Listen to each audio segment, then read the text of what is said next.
Are you from Iran? No, I'm not from Iran. I'm from the UK. But if the intelligence reports conclude that Iran can enrich uranium to a level that concerns you, would you consider bombing the country again? Without question, absolutely. And have you had any conversations? Turned out to be unbelievable. But, you know, our incredible flyers and I call them the shots, these guys are unbelievable. Think, from 52,000 feet, they hit the equivalent of a refrigerator door. They actually hit it right in the center, so it's much smaller than that. And just bomb after bomb going deeper, deeper, blowing up.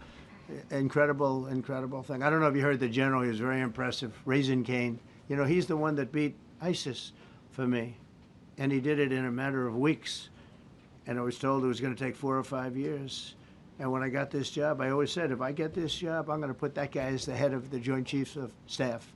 And Dan Kane, and he, when I heard his name was Raisin, his nickname is Raisin, Raisin Kane. I said, you got to be kidding. So I liked him right from the beginning, but he knocked out ISIS in a time that nobody ever thought possible.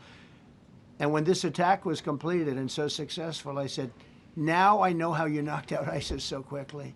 But we have the best people, we have the best equipment in the world. You know, I rebuilt the military during my 4 years, during my other term.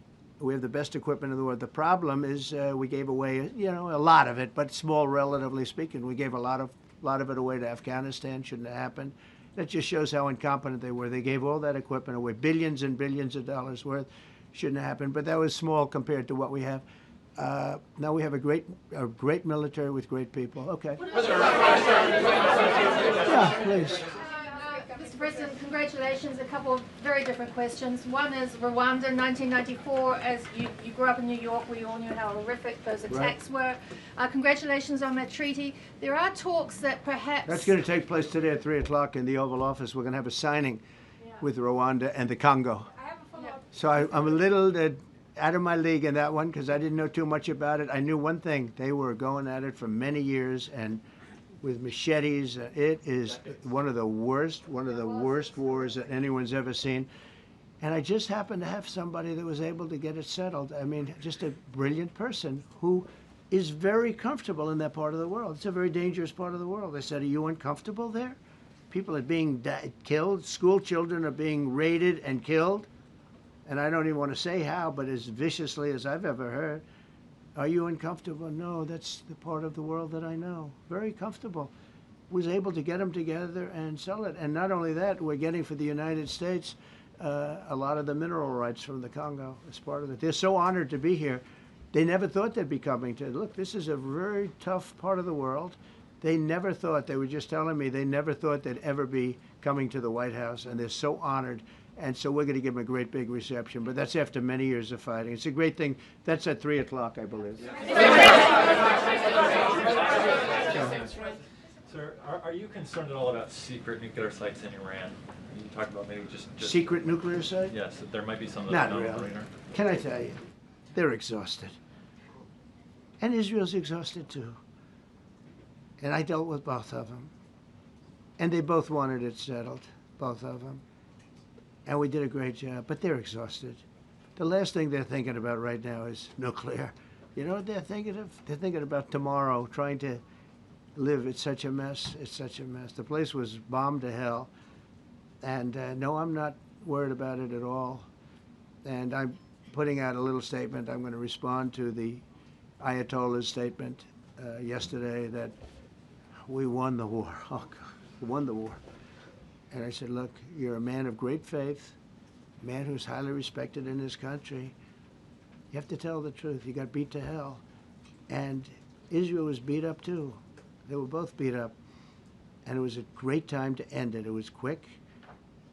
They got the hate out. There was a lot of hate, a lot of hate. It would be great if they didn't have that hate. But the last thing they're thinking about is nuclear weapons right now. Please. Thank you, Mr. President. Iris Tao with NTD Research Media with the Epoch Times. Thank you so much for doing this. It's very refreshing for all of us here, It's a good group. in this room. It's refreshing. Very refreshing. Yes, we Probably. haven't had this in, for the past I understand what you mean.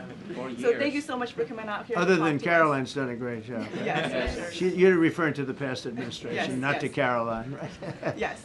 Back to the ruling today, if you don't mind. So you have always talked about winning for the American people. Right. How do you think today's ruling will enable you to further deliver for American families and workers across the country, not only when it comes to immigration, but also when it comes to trade, energy? What actions are you most eager to move forward Well, I with think now? taking power away from these absolutely crazy radical left judges is a tremendous, this is such a big day. This is such a big day. It's like, it's sort of sad because we're doing the signing at 3 o'clock, and this may very well dominate the signing of a big war that was going on and really affecting the continent of, think of it, the entire continent of Africa was being affected, and we're settling that war today, and this will probably be a headline. But this is a very big moment, and it gives power back to people that should have it, including Congress, including the presidency. And it only takes bad power away from judges. It really doesn't take power. It takes bad power, sick power, and unfair power. And it's really going to be, this is a very monumental decision. Yeah, please. Yes, President, thank you very much. On July 9th, is that July 9th date set for tariffs to snap No. back? Or could there be a... We can do whatever we want. We could extend it. We could make it shorter. I'd like to make it shorter. I'd like to just send letters out to everybody. Congratulations, you're paying 25%. He doesn't want. He's a much nicer person than I am. Go ahead. You finish it up. Who are you considering for the Federal Reserve then? And are you speeding up that process? I see Secretary... Oh, he's terrible. He's terrible. I mean, I have a list of things. We're like 38 on the list. We pay, Cameroon and different places are paying the same as us. Because, you have somebody sets a rate at 4% or 4.5%. It's hard to go out and say we should be paying 1% when you have your so-called experts doing it. And the sad part is, as per the question that you asked about tariffs, we've had the tariffs and we have less inflation than we had before. What we have is a hell of a lot more money, a hell of a lot more income, and we shouldn't be paying a rate like that. In other words, when we pay a rate, I'll tell you, each point is the equivalent of $300 billion.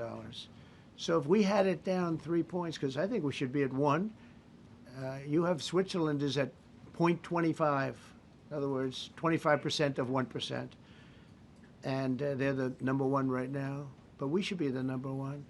And soon you're going to have, I think, you're going to have where the people will pay will pay, like we had a few years ago, where you put up money, you loan money, and I mean, you actually, instead of paying, you get paid.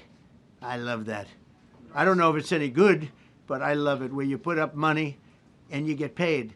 But we should be in a category, so we should be at the top of the list, not toward the bottom of the list.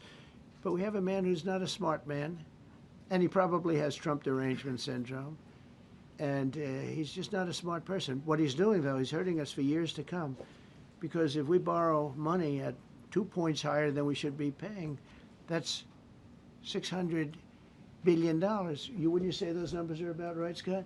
So it's 2 points would be about 600, actually more than that, but about $600 billion, all because the guy doesn't want to lower the rates. He is doing the service, a very disservice. And then he goes up and talks about, I'd like to see costs come down. He gets up and he does his little thing for 5 minutes, and he goes out and he goes back to the beach. He goes, I'd like to see costs come down. Well, he could lower the interest cost by $900 billion a year. All he has to do is lower rates. And everybody's saying, I was watching some of the business shows today, and they're saying, Trump's right. He should really be cutting. The country's doing well. We have no inflation. Now, despite him, we're doing great. But if we got the rates down, we would be a rocket ship. So I think that'll be it. And I just want to thank everybody.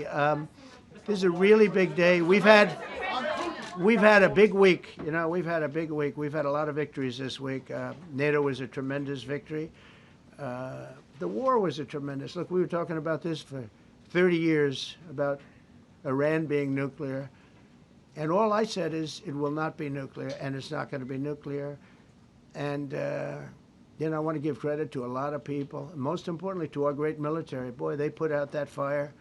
Once that happened, once those bombs got dropped, that war was over. That war was over. But I just want to compliment them. Incredible. The general and all of his generals. Pete Hegseth was great. They all. And now I want to compliment Pam. A lot of genius went into this. People